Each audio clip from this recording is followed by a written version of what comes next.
And you're disrupting traditional educational methods. There. With anthropology. That's right. The Golding Group Strategic Growth Podcast, formerly known as the Neo Marketing Podcast, offers real-world advice, expert analysis, and smart success strategies for entrepreneurs, investors, decision makers, and business leaders. Hello, everyone, and welcome to a special edition of the Strategic Growth Podcast. I have a special guest, Suzette Chang, founder and executive director of Thick Descriptions nonprofit. Yes. You've heard of STEAM, yes. And then sometimes it's STEAM, and that yes. A is typically art, but this is not what this is. This A is for anthropology. That is correct. So introduce yourself, introduce Thick Descriptions, and let's talk about why anthropology, along with STEAM, is so important. Agreed, and thank you for this opportunity. So my name is Suzette Chang. I'm a native Californian, adopted Oklahoman. Been here in Oklahoma for about 20 years. Thick Descriptions came to be because of an experience that happened with my daughter. So we moved to Oklahoma, like I said, about 20 years ago. Her academic transcripts had not made it to Oklahoma yet. And so enrolled her in class, and she was put in a class with all African Americans. Didn't think much about it until later on that day, her teacher, Mrs. Dukes, reached out to me and says, "Your daughter doesn't belong in our class." And I said, okay. That can be discerning for a parent. Exactly, exactly. So moving to a new space and then being told your daughter doesn't belong in our class and her transfer is effective immediately. And I'm like, okay. And speak to the administrators later on, and they say to me, well, we've always done it that way, meaning we've always just put all the Black kids together. One of the things we talk about on this podcast a lot is the worst answer to any question is, because we've always done it that way. Correct. It's absolutely a terrible answer, and it tells you by giving that answer, you have no idea what you're doing. That's correct. And so that was when Thick Descriptions was born, because it made me understand. So let me say this. I don't think most, not all, but most humans, I don't think they wake up in the morning and think, how can I piss somebody off? Or how can I rub somebody the wrong way? That is an overwhelming minority of people that have that attitude, yes. And so in the spirit of understanding, the administration wasn't purposely trying to do anything wrong. Mm-hmm. They just, again, that's how they had always done it. No one had challenged that system. No. And so realized that, you know, it's not so much the what, it's the how. Mm-hmm. And the why. And the why. Yes. Fair. To be fair, that is correct. And thought, okay, this is an opportunity for anthropology to stand up. So historically, anthropology is connected to Latin and archaeology and all these historic things. Very academic. Very academic, yes. Correct. Which anthropologists, we are about not only having academic experiences, but applying it in everyday life, and realized, instead of contributing to STEM with all the other cool things that are going on, let's add anthropology to it, meaning science, technology, engineering, anthropology, and math, which is one of the programs that Thick Descriptions offers. So again, challenging the system, taking a different approach. Mm-hmm. You know, I'm a big fan of art and education. I think art is essential for young people to develop their mind and problem solve and all kinds of things. But I'm also intrigued by your anthropology approach. So how does that apply? How does anthropology mix into STEM? And what's the benefit for students when it is applied? So when you add anthropological methods, you are not only identifying how those young humans learn, you are applying it. So when we offer STEAM projects, and it's during school breaks, we first identify a community and we research them and have conversations with them and get a better understanding of how they and their young humans learn. This is already a better approach. Research and not going back to not how we've always done it. No. Immediately rejecting that. Correct. Doing your research and creating something that is specific to the audience that you're working with. That's correct. You guys have heard that on this podcast many times before in a business application, but this is exactly how you're doing a better job of connecting these students. Appreciate that. that. And so, for example, we have a long relationship with a historical black town called Boley. That was where our first STEAM project happened. Observing them, we learned that most, if not all of them, learned how to apply STEM experiences based on how they were taught at home. So although all of them can read and have good comprehension, it wasn't like their family sat a book in front of them and said, this is how we're going to cook. You put a teaspoon of this. It was very observational. It was very experiential. It was all of those things. And verbal. Yes. Yes. So using most, if not all, of the senses to learn. And when we hosted our first STEAM project, it's been 7+ years ago, we started out with 2 kids. By Wednesday, we had 50. The word got out. Yes, the word got out that not only was... Word of mouth advertising, the best thing it can be. Yeah. Right. And not only was it fun, but it was fun in a way that they could learn. Right. And they enjoyed it. And they learned that aviation is one of the primary industries here in Oklahoma. They already knew about oil and agriculture, had no idea. Started planting manned seeds. and unmanned aviation, right? Exactly. And started planting seeds with them about social justice and how they could be a part of that. So anthropology is a huge part of the how. So you mentioned social justice. I'm going to piggyback off of that because one of the programs you have is Elephant in the Room. Yes. Holding hard, tough conversations. Yes. Because again, if we go back to, well, we don't talk about this, which is how we've always done it. Yes. Nothing gets fixed, nothing gets advanced, nothing benefits from it, right? So instead, having hard conversations with each other with the idea of reaching a commonality, not to fight, not to argue, not to be on opposite ends of each other. In essence, to respect each other. Talk a little bit about that because there's also a business benefit to this idea. And so I'll loop back to that, but I want people to understand what Elephant in the Room is and how it came about and what you achieve with it. Okay, so Elephant in the Room Unboxed is a monthly conversation podcast coming soon, where we talk about some really uncomfortable topics. And we do it in a way using anthropological methods where we not only position questions, we observe, we've done some research, and we ask people to bring to the table what their experiences are and offer tools and resources of how to do it. Challenging the system, not picking fights. No, correct. There's enough fighting already. That's right. Good. We're good on that part. Going back to a specific approach to the topic, to the people involved, not a one-size-fits-all. That's correct. So again, if you've ever heard this podcast more than once, you know these are the same things we talk about best practices, about how you build systems, how you build brands, but it's also how you build corporate culture. That's correct. It's a buzzword these days, right? Corporate culture, really, how do your people get along with each other? Correct. And how do they feel about going to work every day? What can people learn from the Elephant in the Room, from taking an anthropology approach to communication and relationships that could benefit the human beings that work in a workplace, thus the corporate culture? And thank you for saying that buzzword, corporate culture. That, amongst many other buzzwords, it tends to sit as if it doesn't require work. Absolutely. Like it can just people sit there. Just do want it to happen. And a lot of leaders, I'm going to do the air quotes, leaders. Yes.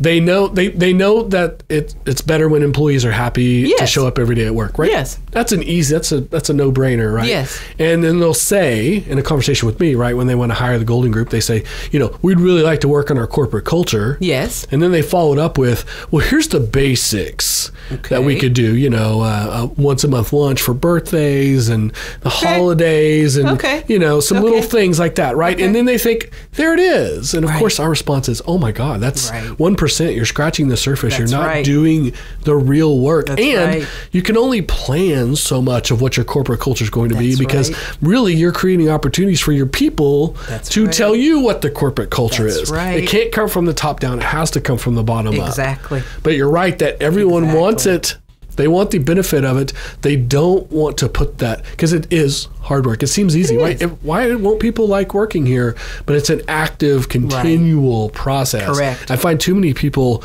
want to take the easy steps, want to do the minimum, and then expect the maximum benefit from it. Correct. And that ties into, we've always done it this way. Yes. One, it also ties into, as you said, it's uncomfortable. What's so wrong with asking that question? This is how we have created a culture in the past. Is this working for you? What does corporate culture look like to you? Right. And if we need to shift, what could it look like for you? And how could we be a part of it? It's also traditionally, that top-down approach, like I say, traditionally, leadership, people who make these decisions, they find themselves to need control. Correct. They want it to be the way they want it to be, and they want to control it. And then the other half of the conversation is they want to find an ROI in it, right? They're like, return of investment, and there's plenty of potential for good business, cost savings for retention, and churn is bad for business, uncertainty, all those things. There's tons of benefit from it.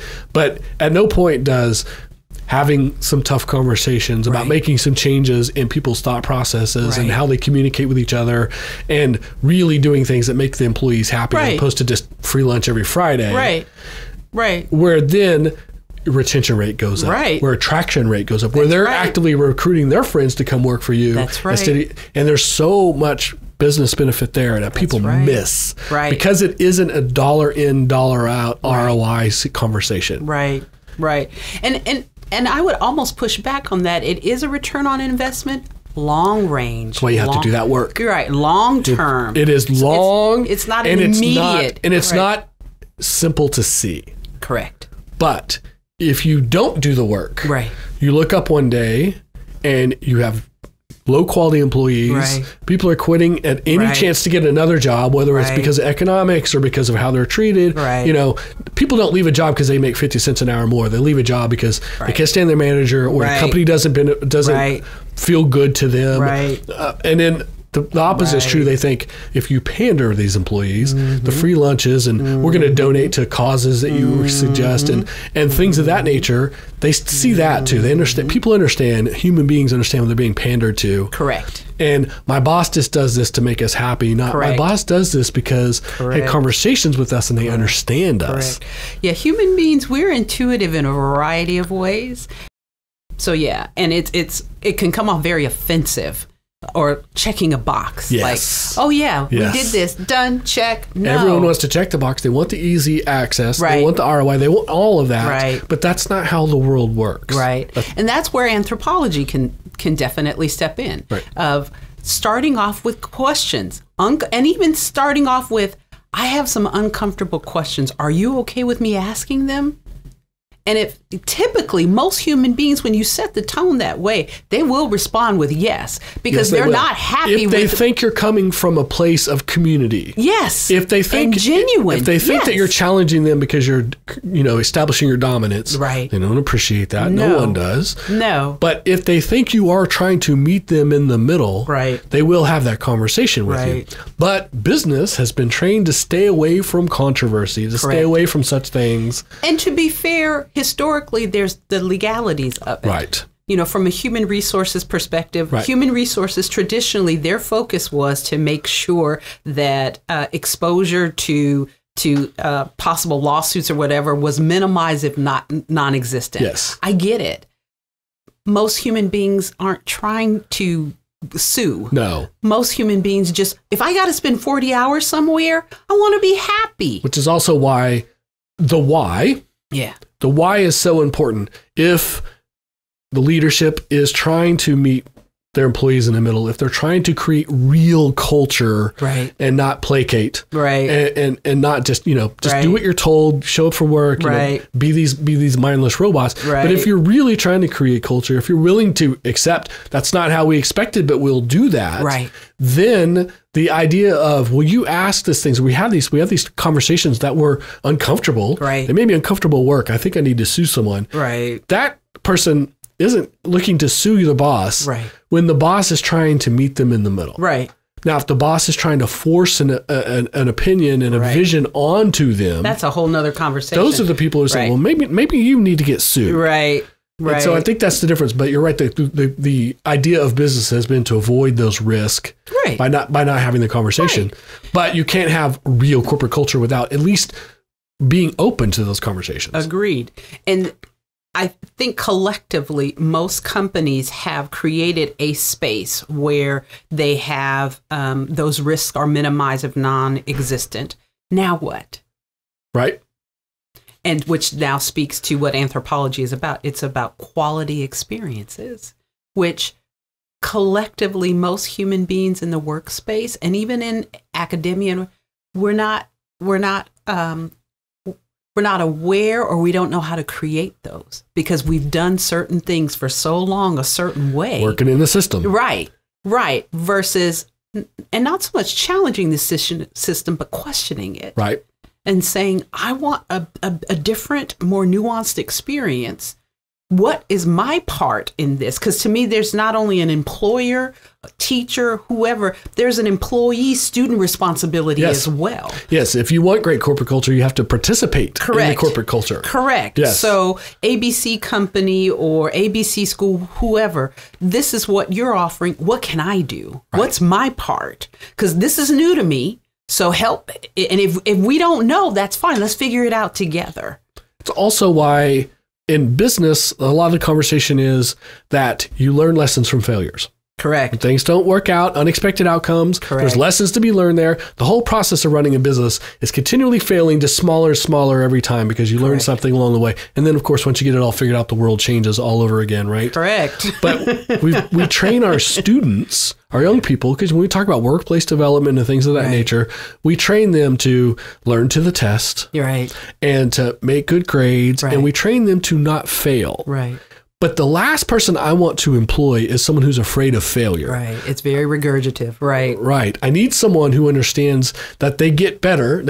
Every time you start something, you start as a rookie. You know, you have 0% skill at it. Correct. You have to start at 0 before you can ever get to 100. Agreed. I need employees. I need to have people in my organization that are willing to take the challenge from the boss and go out there and fall flat on their face. Right. But then explain the lesson learned and then work better the next time and the next time and the next time. That sounds like that definition for insanity. Right. Doing the same thing, expecting the same outcomes, right?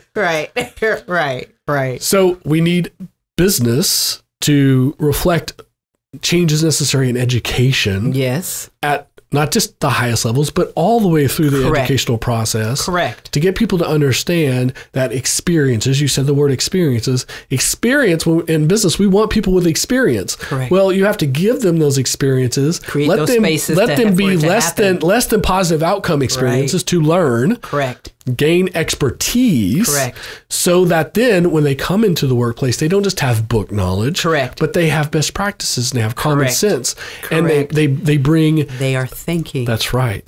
Then you don't have to have as many rules and systems, but you can empower them through protocols. Correct. You can allow them to make decisions based on here's what we're trying to achieve. Here's what the company is about. Correct. Here's our true north. Here's what we're trying to do. Mm-hmm. Now go make smart decisions based on that. Correct. And that's where anthropology can help. And that's the definition of a great corporate culture. Agreed. There we go. We just came right back to the middle again. Did. So anthropology in school, anthropology for young people going through STEM and STEAM with anthropology, and can we do STEAM with 2 A's because art is important there as well. And let me say this, art is a foundation of our STEAM projects. Yeah. So it's an automatic. I as an artist myself, and all my friends are artists and musicians, etc., and they're the best and worst entrepreneurs. They're the worst because they have self-doubt and self-pity and things of this nature. Fair. But they don't follow the rules. Right.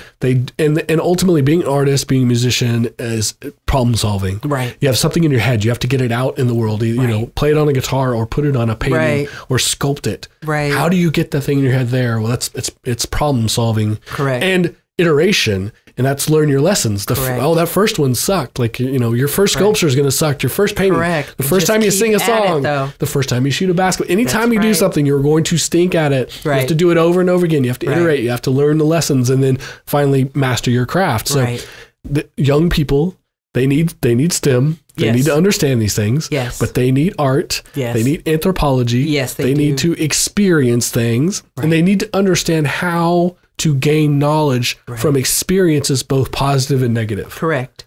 Because even in a negative experience, there's something positive that can come out of it. There's always lessons to be learned. Correct. 100%. And there isn't a business out there that's opened their doors on day one and everyone came in and said, we want this, we want it, we're willing to pay for it. You are profitable from day, every business starts again at zero. Like we don't know what we're doing, but we're trying to make this happen. Right. And you make your mistakes and you make your adjustments and you move on. And then eventually when things work really well, then something changes and you have to make the adjustment again. Running a successful business is the management of change. True. So our young people who become our future employees need to understand that process, need to understand the management of change and how to apply experience and how to think cognitively, not do what they're told. Correct. Doing what you're told is easy. Correct. Applying protocol. Correct. Applying mission and vision. Correct. And having a culture with their other employees and with the boss as opposed to adversarial. All of those things do not happen by accident and they do not happen overnight and then they don't stay there just because you got it there one time. Right. And this also applies for the other program that Thick Descriptions offers called Oklahoma Educators Evolve, where we're teaching teachers how to apply anthropological methods to their students, because a lot of our teachers, again, they've been doing it a certain way for a long time, and that's what they know. Not to fault them. It's worked, and it's not working anymore. Right. They need to adjust to how life is in 2022, pretty soon 2023. Right. And oh, wow. Right? 2023. It makes sense to the reality of the day. Right. It does. This is why I wanted you on the podcast, because it's so important to connect. Like I said, everyone talks about student preparation and workforce development. Right. And it's so easy to be like, we need smart, capable people, but they're talking about getting good grades and having high attendance and doing what the school systems want of them. Right. That's not real workplace development because that's not what I need as an employer. Correct. I need people who think for themselves, who are okay with failures if they can apply the lessons learned to the next time and to be a part of my culture that I'm establishing in my business. Correct. That's what I need. And anthropology and what Thick Descriptions is challenging the system with is what employers need. Right. Thank you. That's why it was so important to have Suzette on the program today. It's a business issue because it's an education issue, because it's a cultural issue. Correct. Because it's all connected. Yes, because businesses are a collection of people. Yes. And people do business with businesses because of the people involved. Correct. And if you want to have a good solid business, if you want to have good corporate culture, if you want to lower turnover, if you want to lower churn, if you want to lower your cost, if you want to be, all of this has to be this long play. It's hard. It's complicated. Agreed. But it's not impossible. Payoff is super beneficial. And that's a motivation. It's not impossible. Right. It literally requires each one of us to step back and think. That's right. And, the other buzzword in business is disruptor. Yes. And you are disrupting traditional educational methods. There. With anthropology. That's right. So the worst thing you can ever say is that's how we've always done it. Yeah. The best thing you can do is disrupt. Yes. But not in a picking fights and chaos and anarchy. Correct. But doing your research. Correct.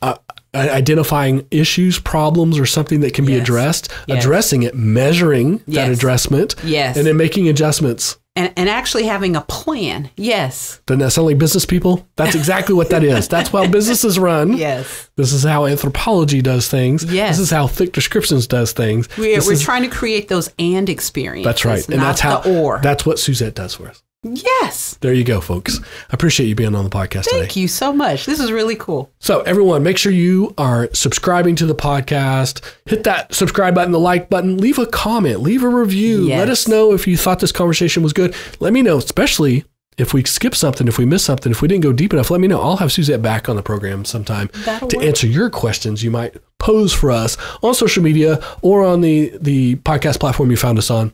Until next week, good luck.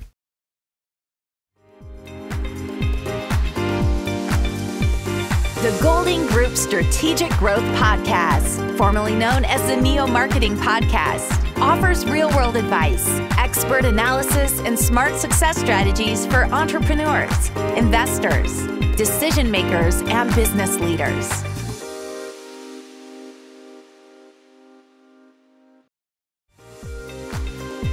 Thanks for listening to the Golding Group Strategic Growth Podcast. Make sure to subscribe so you never miss an episode. Tell a friend, leave a review, and engage with us on social media. To contact us, please visit thegoldinggroup.com.